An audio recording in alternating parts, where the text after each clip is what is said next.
السلام علیکم ورحمۃ اللہ وبرکاتہ۔ آج ہم لوگ سبق میں پڑھیں گے قرآن مجید کے بارے میں، کب نازل ہوئے، کیسے ہوئے نازل۔ بسم اللہ الرحمن الرحیم۔ قرآن مجید اللہ تعالیٰ کا سچا کلام ہے۔ یہ اکٹھا ایک بار نہیں اترا بلکہ تھوڑا تھوڑا کر کے نازل ہوا ہے۔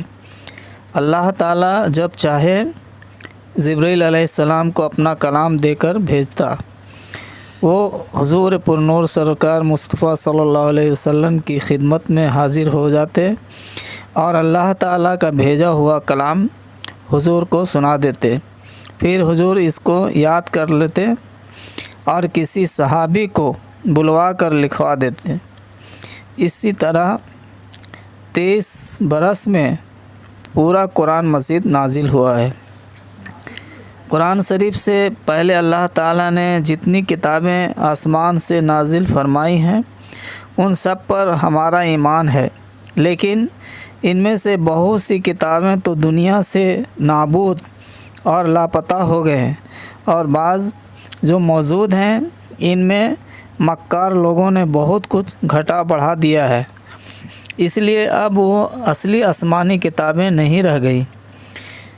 قرآن شریف کو نازل ہوئے 1400 برس سے بھی زیادہ کا عرصہ ہو گیا ہے، لیکن اس میں آج تک ایک حرف کی بھی کمی بیشی نہیں ہوئی۔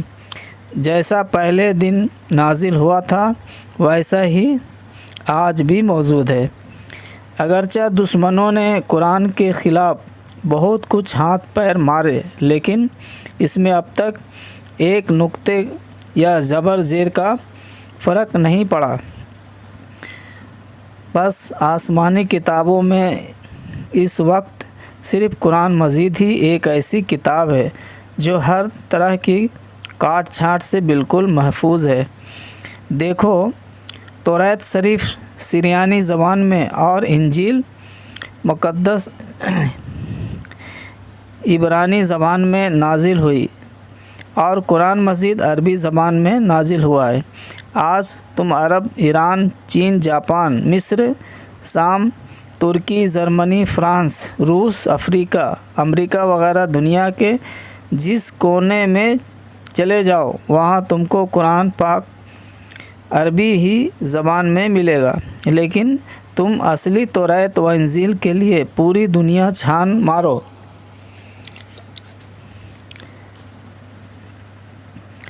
تمہیں سریانی زبان والی توریت اور عبرانی زبان والی انجیل کہیں نہیں ملے گی۔ عرب کے کافروں کو اپنی عربی زبان پر بڑا ناز تھا۔ وہ لوگ اپنی عربی زبان کے بل پر دنیا کے تمام انسانوں کو گونگا اور جانور سمجھتے تھے۔ جب قرآن مجید عربی زبان میں نازل ہونا شروع ہوا اور حضور اکرم صلی اللہ تعالیٰ علیہ وسلم نے قرآن مجید کی آیتیں عرب کے کافروں کو سنائے تو انہوں نے قرآن کو خدا کا کلام ماننے سے انکار کر دیا اور بولے کہ یہ تو کسی انسان کا بنایا ہوا کلام ہے۔ اس پر کافروں کو للکارا گیا کہ قرآن تو اللہ تعالیٰ کا کلام ہے، لیکن اگر تمہارے خیال میں یہ انسان کا بنایا ہوا کلام ہے تو تم لوگ بھی انسان ہو۔ تم میں جتنے آدمی قابل اور اونچے دماغ والے ہیں سب مل کر زور لگاؤ اور قرآن جیسی کوئی ایک سورہ بنا کر پیش کرو۔ عربی زبان پر فخر کرنے والے کافر اس اعلان کو سن کر بہت کچھ اچھلے کودے، بڑا زور باندھا، لیکن قرآن جیسا ایک سطر یعنی ایک لائن کا کلام بھی بنا کر وہ مقابلے پر نہ لا سکے۔ کیوں؟ اس لیے کہ قرآن مجید انسان کا کلام نہیں بلکہ وہ سچے خدا کا کلام ہے۔ اس کا مقابلہ انسان تو کیا جن اور فرشتے بھی نہیں کر سکتے۔ اسی لیے یہ حقیقت سینکڑوں برس پہلے سے ثابت ہو چکی ہے۔ یہ قرآن اللہ تعالیٰ کا برحق کلام اور اس کی سچی کتاب ہے۔ پھر آج بھی ہر آدمی سے قرآن کا یہ سوال ہے کہ بتاؤ تم مجھے خدا کا کلام مانتے ہو یا انسان کا؟ اگر جواب دینے والا یہ کہہ دے کہ قرآن میں تجھے خدا کا کلام مانتا ہوں تب تو اس کی رہائی ہے، اور اگر یہ جواب دے کہ یہ قرآن میں تجھے خدا کا کلام نہیں مانتا، میں تجھے انسان کا کلام مانتا ہوں، تو قرآن غرض کے فرماتا ہے وہ انکار کرنے والے تم اتنا کہہ کر چھٹی نہیں پا سکتے۔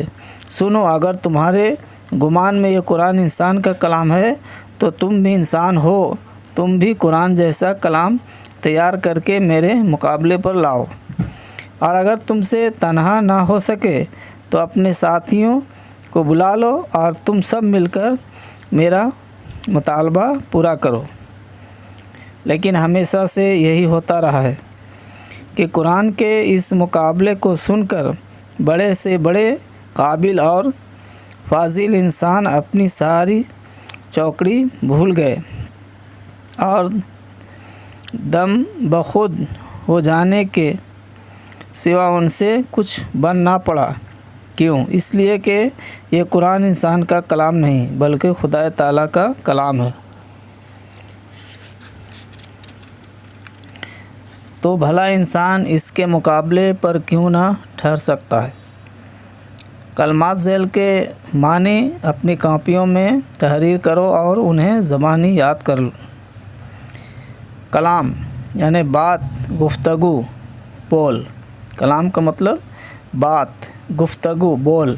مکار مطلب دھوکہ دینے والا، جھوٹ کو سچ بنانے والا۔ بالکل یعنی پورا، عرصہ یعنی مدت، نابود یعنی ختم، بیم یعنی ہو بہو، محفوظ یعنی بچا ہوا، موجود یعنی حاضر، پایا گیا۔ اس میں کچھ سوال دیے گئے ہیں، ان کے سوال ہیں۔ پہلا سوال، پورا قرآن مزید کتنے دنوں میں نازل ہوا؟ دوسرا سوال ہے، توریت کس زبان میں نازل ہوئی اور انجیل کس زبان میں اتری؟ تیسرا سوال ہے، عرب کے کفار قرآن مجید کے مقابلے سے کیوں عاجز رہے؟ یہ سوالوں کا جواب آپ کامنٹس میں دیں۔ یہ ویڈیو پسند آئے تو لائک کریں، شیئر کریں، سبسکرائب کریں۔ السلام علیکم ورحمۃ اللہ وبرکاتہ۔